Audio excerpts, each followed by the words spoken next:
En Afrique, et plus particulièrement au Gabon, la ville est avant tout une concentration d'habitations à laquelle vient se greffer de nombreux équipements, partant des écoles aux hôpitaux, en passant par les marchés et supermarchés, sans oublier les bâtiments administratifs.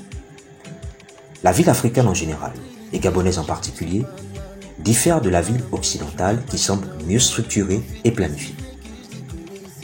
La ville gabonaise est alors perçue comme un espace en perpétuel changement. Ces changements doivent s'inscrire dans une logique de planification et non dans le désordre de l'improvisation. Car, à vouloir improviser les changements de la ville gabonaise, l'on a assisté au fil des années à l'émergence de bidonvilles appelés les Matiti, ainsi qu'à la prolifération de nombreuses difficultés telles les inondations, les embouteillages, l'insalubrité, l'absence d'eau potable et d'électricité ou encore l'absence de logement décent. Témoin local de ces extraits de reportage que nous vous invitons à regarder.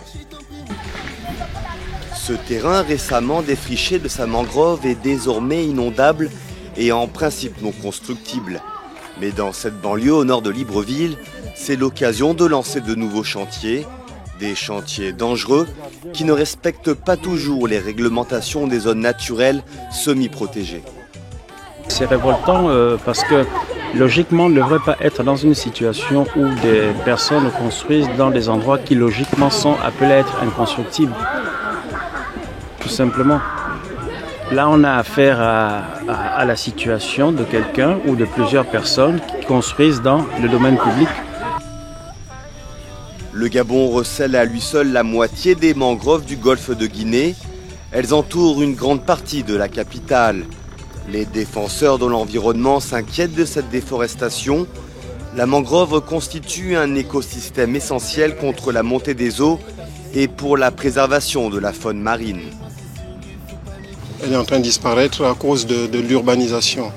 Elle est en train de disparaître à cause de la spéculation foncière. Une spéculation foncière et une urbanisation qui grignotent jour après jour les aires protégées de Libreville. Ce qui pousse les experts à préconiser une extension de la ville vers l'intérieur des terres, dans des zones moins humides. Aujourd'hui, les gens construisent sur les lits de rivières, les gens détruisent les zones humides telles que les mangroves. Le risque, c'est de subir encore de plus en plus les catastrophes naturelles. Le risque, c'est de se retrouver avec des conflits fonciers.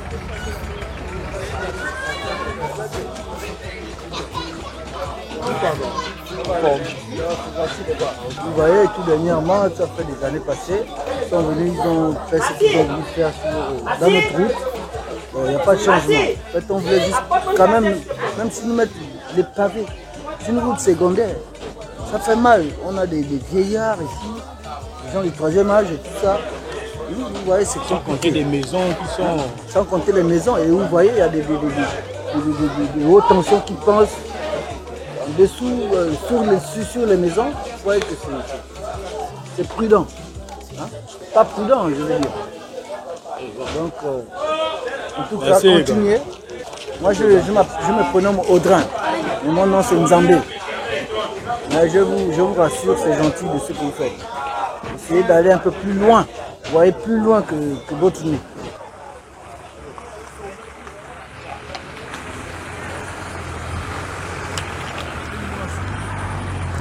Il n'y a pas des enseignants qualifiés. Vous voyez combien de fois, si les élèves viennent en 6e ici, c'est 5 années en 6e. Parce qu'il n'y a pas vraiment l'enseignement étant que tel. Il n'y a pas l'enseignement. La base, c'est depuis le CP1. Mais il n'y a rien. Nos infirmiers ici, vous venez, c'est hier que nous avons eu un médecin. Après combien d'années? Et le médecin est reparti. Y viendra-t-il? Point d'interrogation. Point d'interrogation. Parce qu'il a vu les routes.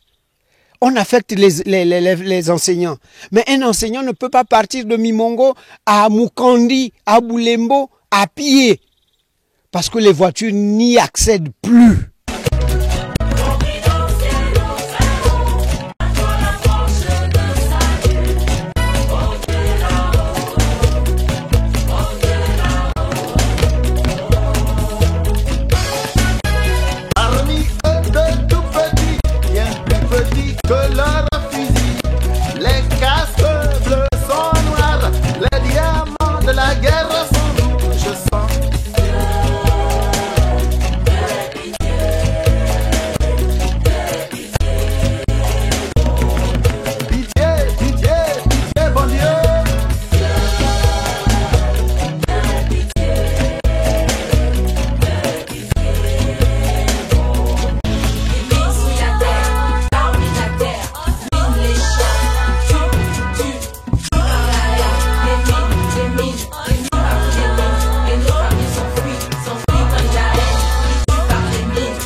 Partant de ces constats amers, nous sommes d'avis que les villes du Gabon ont besoin de planification.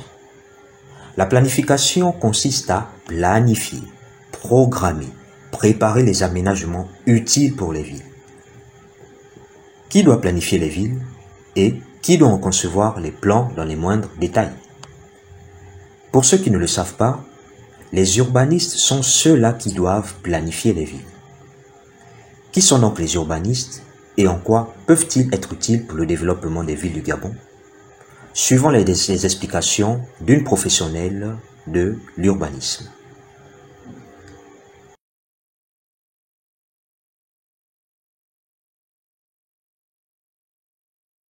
Il ne faut pas confondre urbanisme et architecte, ça c'est très important. Un architecte travaille à une échelle petite entre guillemets, c'est-à-dire à l'échelle d'un bâtiment ou à l'échelle d'une parcelle ou à l'échelle d'un bout de quartier, et jamais plus. Dès qu'on est urbaniste, on a une vision beaucoup plus globale des choses et on essaye de comprendre comment un architecte le fait, le fonctionnement, mais aussi les interactions. Ça veut dire qu'on travaille bien sûr à l'échelle de la ville, à l'échelle de la région, ce qu'on fait ici dans cet institut. Un urbaniste est avant tout un géographe. Il y a beaucoup d'urbanistes qui font des études de géographie avant et qui essayent donc de comprendre la carte. Donc c'est indispensable de savoir lire un plan, lire une carte, c'est le b.a.-ba de tout travail d'urbaniste. J'ai fait des études d'architecture dans une école d'architecture, ça dure 6 ans, et ensuite j'ai fait un DEA d'aménagement du territoire. Ouvrir une ligne de chemin de fer, c'est comprendre aussi comment fonctionnent les gares et comment ces gares diffusent ensuite autour d'elles, c'est-à-dire comment on peut urbaniser autour et comment la ville évolue en fonction de la gare. S'il y aura plus de construction, quel type de construction, comment vont venir les gens, s'ils viennent en bus, en voiture. Moi j'ai travaillé sur ce secteur il y a 15 ans. Et une demande qui est très forte dans un secteur comme ça, c'est de garder les traces du passé, même si elles sont à la limite LED. Je dis LED entre guillemets, parce qu'il y a une appartenance au lieu des gens.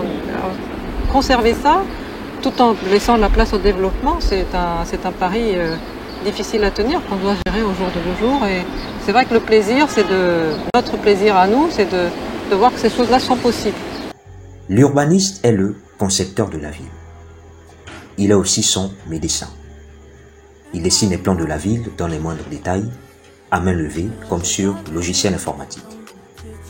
Il conçoit des lotissements qui dans la réalité donnent naissance aux belles cités. Il conçoit des plans de restructuration pour permettre à la route, à l'eau et à l'électricité d'atteindre l'Omatiti.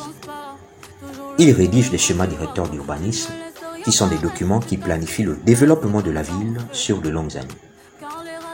Maintenant, nous pouvons aisément nous demander comment devenir urbaniste au Gabon. Sur ce point, l'État gabonais a fait de nombreux efforts à travers notamment la création de l'École nationale du cadastre et des sciences géographiques, qui est un établissement à caractère professionnel axé sur les métiers de la ville, qui s'attelle à former des opérateurs géomètres, des topographes, des cartographes, ainsi que des techniciens supérieurs en urbanisme et des ingénieurs des techniques urbaines. L'EAMO, l'École africaine des métiers de l'architecture et de l'urbanisme, située au Togo, s'attelle, avec un partenariat qu'elle a établi depuis 1975 avec l'État gabonais, à former des urbanistes DEIAU, autrement dit, urbanistes diplômés d'une école internationale d'architecture et d'urbanisme. S'il est vrai que certains parmi ces diplômés endossent les doubles casquettes d'architecte et d'urbaniste, la réforme engagée dans l'établissement depuis 2013 permet de former des urbanistes pleins qui suivent un cursus spécialisé uniquement dans cette filière de la première en 5e année. Hormis ces écoles, d'autres écoles permettent également de former des urbanistes. Nous avons par exemple l'INO, l'Institut national d'architecture et d'urbanisme de Rabat, mais aussi l'école d'urbanisme de Paris. En définitive, nous retiendrons que les maires des villes du Gabon ont tout intérêt à travailler avec les urbanistes du pays. Ils ne doivent nullement les négliger car, notons-le bien, le développement d'une ville ne s'improvise pas. Celles-ci doivent impérativement passer par une logique de planification. Un bon entendeur, salut.